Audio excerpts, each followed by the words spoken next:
ఎన్నికల కమిషన్ కు బాబు virus సోకినట్టుందన్నారు Sajjala Ramakrishna Reddy. మార్చిలలో Pinnelli EVM ధ్వంసం చేసిన వీడియో బయటకు ఎలా వచ్చిందని ఆయన ప్రశ్నించారు.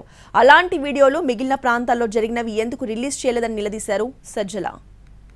ఈ ఎన్డీఏ కూటమి ఫామ్ అయినప్పటి నుంచి ఆ తర్వాత పైన ఎక్కడైతే సెంటర్లో బీజేపీ ఉన్నదో అంత పొత్తు పెట్టుకున్నప్పుడు నుంచి ఎన్నికల కమిషన్కు బాబు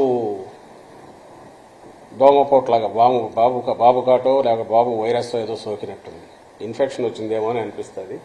అది ఎంతవరకు పోయిందంటే ముందు అనుమానంగా ఉండేది, ఇప్పుడు నిజమని కూడా అనిపించే రకంగా ఎన్నికల కమిషన్ వ్యవహరిస్తున్న తీరు.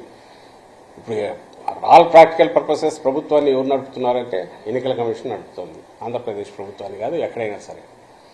అది ఎంత జోక్యం చేసుకుంటోంది ఇప్పుడంటే, ఇప్పుడు మీరన్న ఈ కేసుకు సంబంధించి మాచర్ల కేసులో కూడా అది కనిపిస్తుంది.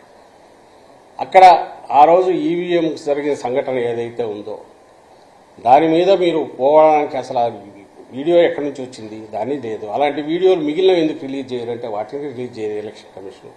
నువ్వు నిష్పక్షపాతంగా వ్యవహరిస్తున్నావంటే ఎక్కడెక్కడ ఈవీఎంలు డ్యామేజ్ అయినా ఉన్నాయో అవన్నీ బయట పెట్టాలి. బయట పెడుతూ దానికి ముందు తర్వాత జరిగినవి ప్రెమిసెస్ ఏం జరిగిందో కూడా బయటకు రావాలి. అది ఎందుకు చేయట్లా? ప్లస్ ఆ వీడియో బయటకు వచ్చింది ఎట్లా వచ్చింది?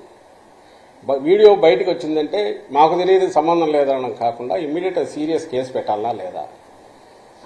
కేవలం ఎన్నికల కమిషన్ ఆధ్వర్యంలో ఉంది కాబట్టి మిమ్మల్ని అడుగుతాం.